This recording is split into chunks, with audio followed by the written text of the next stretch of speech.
c'est marrant, vous avez une vraie histoire familiale que vous avez déterrée récemment. Ouais, Donc du côté de votre mère, il y a une grand-mère italienne. ouais, Et du côté de votre père, ouais, il y a une grand-mère vietnamienne ouais. sur lequel il y a une espèce de tabou familial, c'est ça? Ben oui, alors je sais pas si c'est. Enfin, j'ai longtemps dit tabou, puis la dernière fois j'ai réécouté une interview et je me suis dit, ah, ça peut être blessant peut-être pour mes tantes que je dise ça parce que j'ai pas l'impression qu'elles nous aient forcément caché des choses, mais en tout cas elles avaient pas la parole. C'était pas un truc dont on parlait ouvertement, quoi. Ah. Après, est-ce que Ça nous, s'appelle un enfants, tabou. on a posé les bonnes questions? C'est pas grave, hein, mais...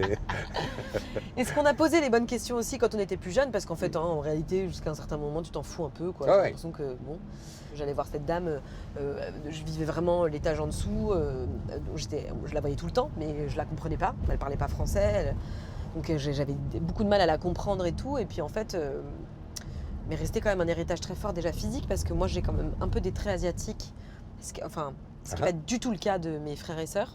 Ma sœur est blonde aux yeux verts, mon frère il est rouquin aux yeux bleus, toutes mes cousines elles ont pas trop des têtes d'asiates, quoi. Ah. Et donc je ressemble, et surtout je ressemble beaucoup à ma grand-mère, quoi. Et l'histoire, c'est quoi? En fait, elle a rencontré mon grand-père qui était dans l'armée française, j'allais dire rayon pharmacie, mais Ouais. il était à la pharmacie, pharmacien. Et ma tante m'a raconté plusieurs fois comment elle l'a dragué, elle a vérifié s'il allait, elle lui a donné rendez-vous, mais elle n'est pas venue, mais elle l'observait derrière pour voir s'il était venu à l'heure, tout ça. Ah ouais. Donc, très marrant, elle est tombée très amoureuse de mon grand-père. Ils se sont mariés dans un camion au Vietnam, à l'armée française, avec un espèce de curé qui était là pour l'occasion. Ils ont eu leur premier enfant au Vietnam et ils sont partis parce que mon grand-père était muté. Et en fait, ils sont en réalité partis quand Ho Chi Minh a commencé à dire maintenant il faut que les Français dégagent et chacun rentre chez soi. Ouais. Et comme ma grand-mère était très amoureuse, elle est repartie avec son mari. Et sauf que ma grand-mère, elle partait, elle pensait qu'elle allait revenir, quoi. Oui, ça, ouais. Et entre-temps, la guerre a éclaté.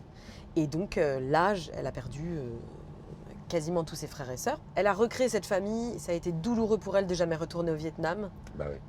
Et il y a eu aussi une grande peur des communistes au Vietnam pour les bad people et pour ceux qui sont partis avant. Et ils ont toujours eu peur de retourner là-bas et de se faire zigouiller, quoi.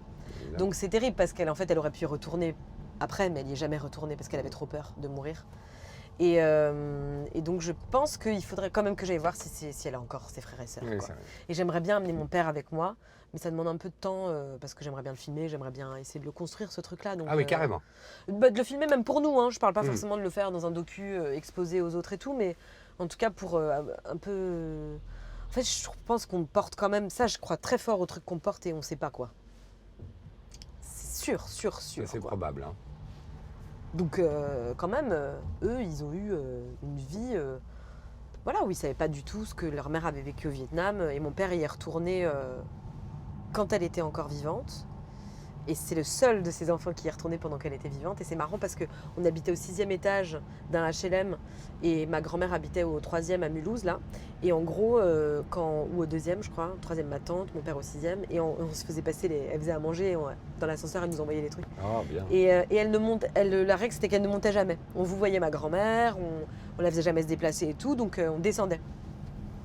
Et quand mon père est rentré du Vietnam, il est retourné sur ses traces, elle a pris comme ça à 30 ans, donc en fait il a quand même lui voulu savoir d'où il venait. Ah, Il est allé au pays, il est rentré à la maison et quand il est revenu, de l'aéroport, il avait un gros décalage horaire, il voulait se coucher, puis hop, tac, quelqu'un toque à la porte, donc il dit qui c'est. Puis c'est sa mère, première fois de sa vie qu'elle monte au 6e. Et elle lui dit montre-moi les vidéos, quoi. Et il lui dit bah non, je te ferai un film, je vais te monter le truc, puis je te le montrerai. Elle lui dit va dormir, mon fils, je veux voir les vidéos, quoi. Et ma grand-mère est restée, je crois, 8 heures devant les rushs du Vietnam Ah ouais. en larmes, quoi. Parce qu'en fait, elle n'avait Évidemment. pas vu ce Vietnam depuis déjà 30 ans.